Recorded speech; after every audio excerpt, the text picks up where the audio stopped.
Bonjour à tous, bienvenue dans les Chroniques du Commander. Vidéo un peu spéciale aujourd'hui parce qu'on nous en demande souvent. On va faire des tutoriels sur. C'est nul de dire on va faire des tutoriels, je suis pas à la cuisine en fait. Aujourd'hui, on va faire un steak frites. Allez hop, c'est parti. On a Belga en cuisine, ça va Belga? Ça se passe bien? Oh, putain.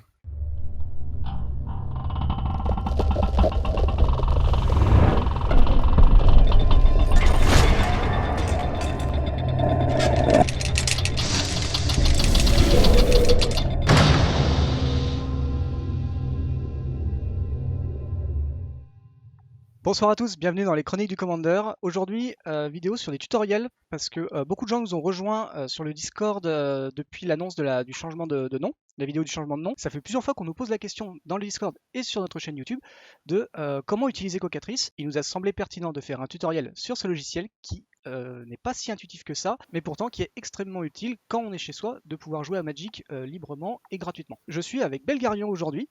Salut Belga, Allez. qui est un des nouveaux membres de la chaîne avec Gotti, même si on ne l'a pas cité dans la vidéo du changement de nom, et qui est aussi notre principal référent pour l'évaluation des decks pour le Commander Multi dans le Discord. On est passé sur Google, alors du coup, Belga, est-ce que tu veux nous dire en quoi consiste Cockatrice? Donc Cockatrice, ça est un logiciel libre qu'on va pouvoir trouver sur GitHub. Donc simplement en cherchant Cockatrice, c'est la première réponse qui va sortir, voilà, sur github.io. Et on va pouvoir télécharger directement la version qui nous convient, que ce soit pour Windows, pour macOS ou sous Linux. Là, en l'occurrence, on va prendre la version Windows. Le téléchargement est rapide, on est quand même sur un petit fichier. Voilà, donc l'installation se fait extrêmement simplement par absolument rien de neuf. Voilà, ça va dans Program Files. Alors l'installation c'est terminé, on finit, et voilà. Alors le jeu pour moi c'est lancé directement. Donc dans les menus, le menu Cockatrice va nous permettre de faire une mise à jour de la base de données. Recherche de mise à jour de la base de données. Ça se fait automatiquement et au premier démarrage, de toute façon, il te proposera toujours de le faire. Là, il n'y a strictement rien à changer. Ça permet simplement de récupérer la liste des cartes et la liste des jetons. Pensez à la faire à chaque fois qu'il y a une sortie d'extension parce que Cockatrice ne fera pas la mise à jour de lui-même. Tout à fait. Voilà. Donc on a bien importé les cartes. Il le fait pour les jetons. Moi personnellement, Jumpstart n'était pas activé. J'accepte l'activation de Jumpstart. Pensez à vérifier que vous avez bien toutes les cartes des dernières extensions en tapant par exemple une carte récente. Donc moi dans mon cas, c'était la plus récente en ce moment, c'est Jumpstart. Donc on va taper Tiny Bones. Et voilà, on voit qu'on a la carte, donc théoriquement on a l'ensemble de l'extension. Une fois les mises à jour vérifiées, on peut commencer à éditer un deck. Alors il y a plusieurs façons de le faire. Soit en créant un nouveau deck comme ceci, où du coup vous pouvez rentrer les cartes sur votre droite. Donc principalement les noms des cartes sont en anglais, malheureusement. Il n'y a pas de, ce n'est pas possible de trouver en tout cas facilement une base de données en français. Donc toutes les cartes sont malheureusement en anglais. Par contre, vous pouvez passer par un autre éditeur qui vont permettre de créer votre liste et d'avoir tous les modules d'analyse généralement disponibles, et ensuite exporter votre deck et le ramener ici, toujours dans le menu éditeur de deck. Vous avez la possibilité de coller une liste qui aurait été copiée auparavant. Par exemple sur Magicville, vous sélectionnez le deck qui vous intéresse, que ce soit celui que vous avez fait ou celui d'un autre. Moi par exemple j'ai pris celui de quelqu'un d'autre. Vous cliquez sur APPR ou MWS. L'ensemble des cartes en texte s'affiche. Vous sélectionnez l'ensemble, CTRL A, copier, CTRL C, pomme A ou pomme C pour Mac. Dans Cockatrice, éditeur de deck, chargez un deck depuis le presse-papier.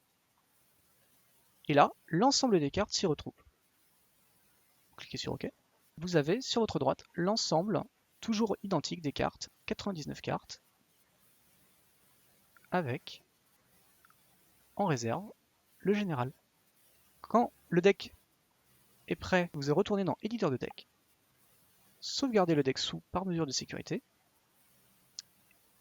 vous le nommez à votre convenance, donc pour moi ce sera Guy-Red,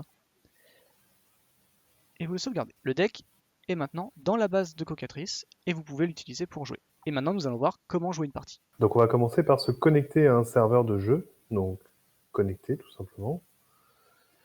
Le serveur généralement utilisé, c'est Rooster Ranches, et il va falloir se connecter. Et on va simplement aller créer un compte. Donc là, en l'occurrence, ça va être le compte pour le joueur Baby Jace, qui n'existe pas. Et on va cliquer sur connecter. Vous devez être enregistré pour accéder à ce serveur. Est-ce qu'on veut s'enregistrer? La réponse est oui.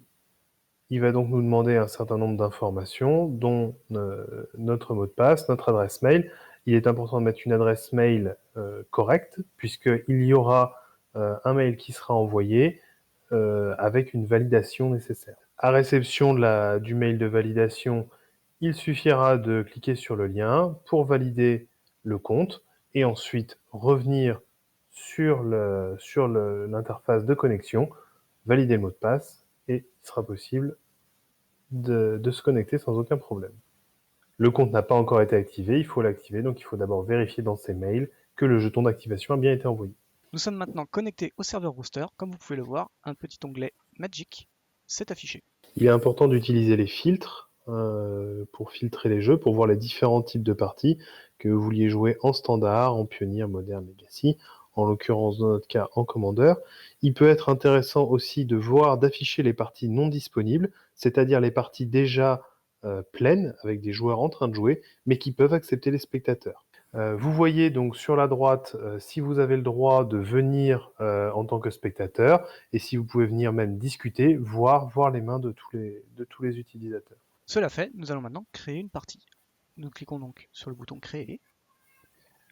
Nous le nommons Duel Commander 20 points de vie. Comme ça c'est clair, les gens savent que c'est pour du Duel Commander en 20 points de vie et pas en Centurion, en multi, voilà, tout autre deck. Nous acceptons donc du coup 2 joueurs en Commander. Les spectateurs peuvent observer, ils n'ont besoin ou pas d'un mot de passe. Si le cas, écrire le mot de passe ici. Donc le mot de passe Chase Bellerin. Seuls les amis peuvent rejoindre, seuls les joueurs enregistrés peuvent rejoindre. Dans mon cas, nous n'allons pas faire de mot de passe, nous allons juste permettre aux gens de venir et de regarder la partie. Donc Belgarion va me rejoindre d'ici sous peu sur la game. En attendant, nous allons en tout cas préparer notre deck. La partie pourra donc commencer quand les deux joueurs auront chargé le deck. Pour charger le deck, donc l'onglet charger un deck, on va récupérer le deck qui nous intéresse, en l'occurrence celui qu'on a importé tout à l'heure, donc Gired. Nous l'ouvrons.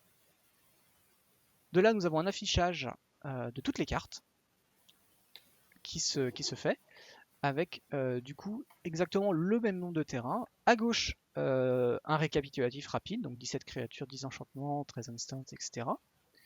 En réserve, nous avons bien le général, donc du coup le deck est conforme, 99 cartes.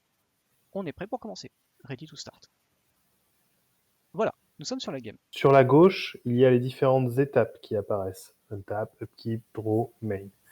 L'intégralité des changements doit être réalisée à la main, par un simple clic dessus. Il est aussi possible de passer d'une étape à l'autre par un raccourci clavier. Et une fois qu'on arrivera à passer, on voit que le focus change de zone. Sur les différents éléments qu'il y a en dessous du deck, on voit 99 ou 100 en l'occurrence, puisque moi j'ai mis mon général dans mon deck. Pour ceux qui, comme moi, ont leur général dans la réserve, il faut faire apparaître la réserve. Le raccourci, c'est CTRL plus F3. Et voilà, la réserve apparaît. Vous sélectionnez le général et vous le mettez dans la zone rouge. Zone rouge qui est définie sur Cockatrice comme étant la zone où il y a la pile. Donc c'est là, quand vous allez lancer vos sorts, ils vont automatiquement aller sur ce carré rouge. Les liens, les raccourcis très souvent utilisés sont la modification du nombre de points de vie, CTRL L, qui vont permettre par exemple en multi de passer rapidement à 40 points de vie. Ensuite, on va lancer un dé pour savoir qui commence, et ça va être un CTRL I. On va lancer un dé à 20 faces, et sur ce dé à 20 faces, on voit les résultats qui apparaissent. J'ai fait 15, il a fait 16, c'est donc lui qui va avoir la priorité. Pour prendre une main, nous faisons le raccourci CTRL M, qui permet du coup d'avoir directement cette carte en main. Cliquons sur OK. Et là, la main apparaît. Personnellement, la main ne me convient pas. Je vais donc refaire CTRL-M pour refaire afficher un nombre de cartes, toujours 7. J'appuie sur OK. Et voilà. Et là, la main me convient. Parmi les 7 cartes, je choisis une qui ne me convient pas et je vais m'en défausser. Pour ma part, j'ai aussi pris un mulligan. Je vais donc redescendre à 6 cartes, donc j'ai bien pioché mes 7 cartes. Puis je fais clic droit sur la carte qui ne m'intéresse pas, envoyer vers dessous de la bibliothèque dans un ordre aléatoire. J'ai mes 6 cartes et je suis prêt à démarrer. Hop, je passe la main en cliquant sur passe et on se retrouve sur la première étape pour mon adversaire. Le raccourci pour passer de phase en phase est CTRL plus espace. Donc, je commence, je ne pioche pas, je passe directement en phase principale. Je double-clique sur un terrain, hop, il apparaît directement dans la zone de jeu. J'ai fini mon tour, CTRL espace, je laisse jusqu'à End et je laisse Belga prendre la main. Voilà, il est important sur Cockatrice de toujours rester sur la phase End et de laisser à l'adversaire l'opportunité de cliquer sur Pass. Ça lui permet de déclencher ses effets de fin de tour. Quand je clique sur Pass, ça passe le focus sur moi. J'ai mon étape d'étape, mon upkeep, ma pioche. Donc pour piocher, soit je vais faire CTRL D pour piocher une carte, soit je vais cliquer sur Draw et dans ces cas-là, ça va me faire piocher une carte. Je passe en main. Je vais jouer un terrain, annoncer ma fin de tour et laisser mon adversaire reprendre la priorité en cliquant sur Passe, puis démarrer son tour. On tape, CTRL espace toujours pour s'en changer. Je prends la carte directement, sur le dessus, hop, elle apparaît. CTRL espace, on passe en main phase, double-clic sur un terrain, j'engage mes 2 terrains pour faire 2 mana, et je joue mon cachet. Le cachet se met sur la pile, signifiant à mon adversaire qu'une pile existe, il peut avoir une réponse s'il le souhaite. Très souvent, les réponses se font dans le chat, c'est-à-dire que quand vous n'avez pas de vocal avec la personne contre qui vous jouez, on va souvent demander si c'est OK, et donc vous verrez très souvent apparaître des choses comme ça, et la réponse qui va avec. Là, en l'occurrence, dans mon cas, je dis OK, donc la personne résout son sort. Je n'ai pas d'effet de fin de tour, je prends mon tour, je détape, je n'ai pas d'effet d'upkick. Très souvent aussi, on va passer un petit temps ou demander OK quand on sait qu'il peut y avoir des effets. Quand on sait qu'il n'y a pas d'effet comme ici, on peut passer directement à la suite. Une sapience naturaliste, je sais qu'il n'y a pas d'effet, je peux me permettre de la résoudre tout de suite. Si en face il y avait du bleu et qu'il pouvait y avoir une force of will, j'aurais tout simplement demandé en bas est-ce que c'était OK et j'aurais attendu la réponse voilà, pour résoudre. Donc, pour résoudre cet effet-là, je vais faire un clic droit sur ma bibliothèque, voir la bibliothèque, donc par F3. Je vais aller chercher dans ma bibliothèque un Bayou, double-cliquer dessus, il va arriver en jeu. Hop, mon sort est résolu, je viens le mettre dans le cimetière. Je n'ai pas d'autres effets ce tour-ci, ça sera une fin de tour. Je reprends la main, je détape en recliquant sur une tape les terrains d'un coup. Vous pouvez aussi avoir les actions directement en cliquant sur les phases, comme la draw, ou si vous cliquez sur draw, voilà, une carte est apparue chez moi. Il est important de bien regarder l'encadré des messages, puisque vous voyez non seulement quand votre adversaire interagit avec vous, mais l'intégralité des choses qui peuvent se produire quand votre adversaire regarde sa bibliothèque, quand il mélange sa bibliothèque, quand il change de phase. Vous avez vraiment toutes les informations qui sont indiquées là-bas en bas à droite. Si vous souhaitez modifier les points de vie sans passer par la touche raccourci, vous pouvez, sur le chiffre de vos points de vie, faire un clic gauche pour augmenter les points de vie, ou alors un clic droit pour diminuer les points de vie. En l'occurrence, mon terrain me fait gagner un point de vie, je clique gauche une fois.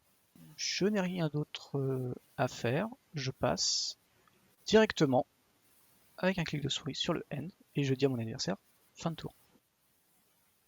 Étant prêt, n'ayant pas d'effet de fin de tour, je clique sur passer, je viens d'étaper mes landes, je passe en upkeep, je n'ai pas d'effet, Je peux demander si lui-même a un effet. Je n'en ai pas, il peut passer.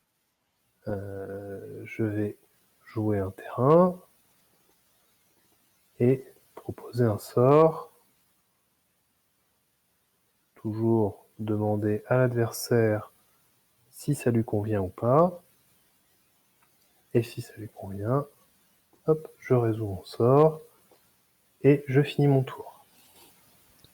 À partir de là, je pense qu'on a vu une très très bonne base pour débuter une partie sur Cockatrice. Nous allons directement aller un peu plus loin sur cette game. On se retrouve du coup un peu plus loin sur la game. Les boards se sont un petit peu développés. Nous avons Belgarion qui en face a réussi à poser 7 terrains et des créatures. De mon côté, j'ai posé à peu près autant de terrains. J'ai toujours mon cachet. J'ai posé mon Gired il y a 2 tours, qui a invoqué un rhinocéros. La phase d'attaque a fait que j'ai eu un deuxième rhinocéros. Nous sommes pendant mon tour. Je viens de piocher un Garruk, contrôle espace. Je passe en main phase. Et là, je sélectionne le mana pour jouer Garruk. Je demande à mon adversaire si c'est OK. Double clic. Il est là. Il arrive avec 3 compteurs. Donc clic droit. Et là, vous pouvez choisir à votre convenance compteur rouge, compteur jaune ou compteur vert. Pour plus de lisibilité, je prendrai compteur jaune. Je change le nombre de compteurs. Je définis 3. Et il arrive avec 3 compteurs.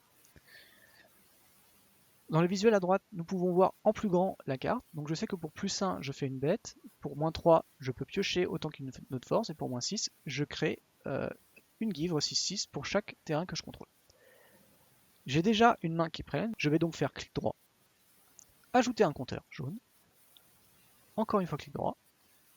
Et poser une 3-3 bête. À cela, je passe en début de combat. J'indique à mon adversaire pour savoir s'il a des effets avant le début de combat. J'engage les créatures que je souhaite attaquer. Je sélectionne les créatures attaquantes et en maintenant le clic droit, je fais apparaître la flèche rouge et je définis où je veux aller, en l'occurrence sur la tête de mon adversaire. À partir de là, les attaquants sont faits, on met en place les triggers. Pour cela, donc du coup, Gired va créer un autre rhino qui vient d'apparaître, engagé et attaquant. Pareil, clic droit, une flèche. Je dis à mon adversaire qu'on peut passer au bloc. Je vais pouvoir déclarer mes bloqueurs. Donc, exactement de la même manière qu'il a fait un clic droit, je vais faire un clic droit, tracer une flèche pour indiquer que je viens bloquer et une deuxième flèche pour indiquer que je viens bloquer ici. Et je vais déclencher mes actions que je pourrais avoir. Donc par exemple, le sacrifice d'un jeton qui me permet de piocher une carte et qui ajoute un marqueur qui vient de ce fait augmenter la force et l'endurance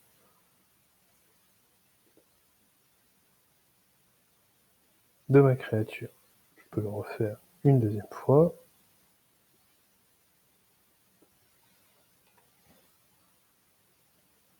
Je viens ajouter un marqueur et augmenter la force et l'endurance de ma carte.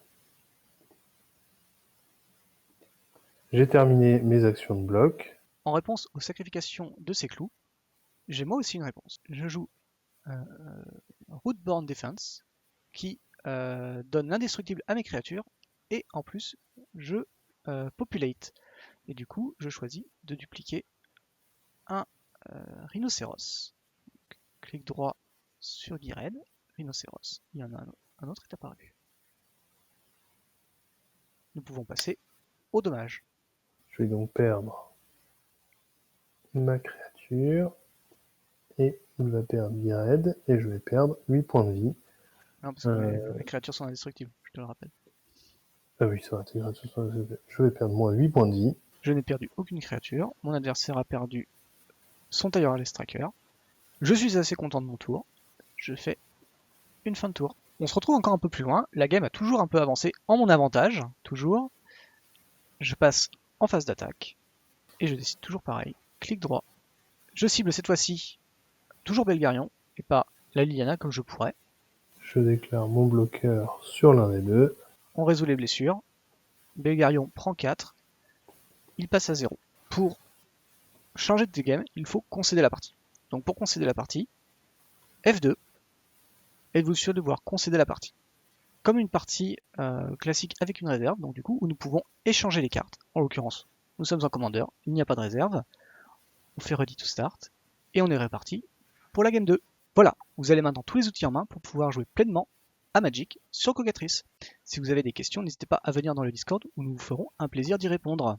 De plus, comme vous avez pu le voir, Cockatrice n'est basiquement pas très joli. Pour cela, il existe un mode MTGO que nous allons installer maintenant et que nous donnerons un lien en description pour pouvoir l'utiliser. Il suffit donc de retourner sur internet, de taper thème MTGO Cockatrice, d'aller toujours sur GiftHub, et là, vous avez le thème MTGO. Une fois le thème téléchargé, vous vous rendez dans Programme, Cockatrice, Thème, vous dézippez le fichier MTGO que vous récupérez et que vous placez ici. Le thème est installé. Nous retournons sur Cockatrice. Dans Cockatrice, vous faites Paramètres, Apparence, et donc là, le thème actuel par défaut, vous le changez en MTGO. Et voilà. Plus sympa, non? Voilà, cette vidéo est maintenant terminée. Merci Belga de m'avoir secondé pour ce tutoriel sur Cockatrice. Avec plaisir. N'hésitez pas du coup à venir sur Discord pour faire quelques parties de Commander avec nous ou pour venir nous poser des questions si nous n'avons pas suffisamment répondu à vos attentes. Et comme d'habitude, abonnez-vous à la chaîne Les Chroniques du Commander. C'était la Team Chronicles pour les Chroniques du Commander. Bye bye!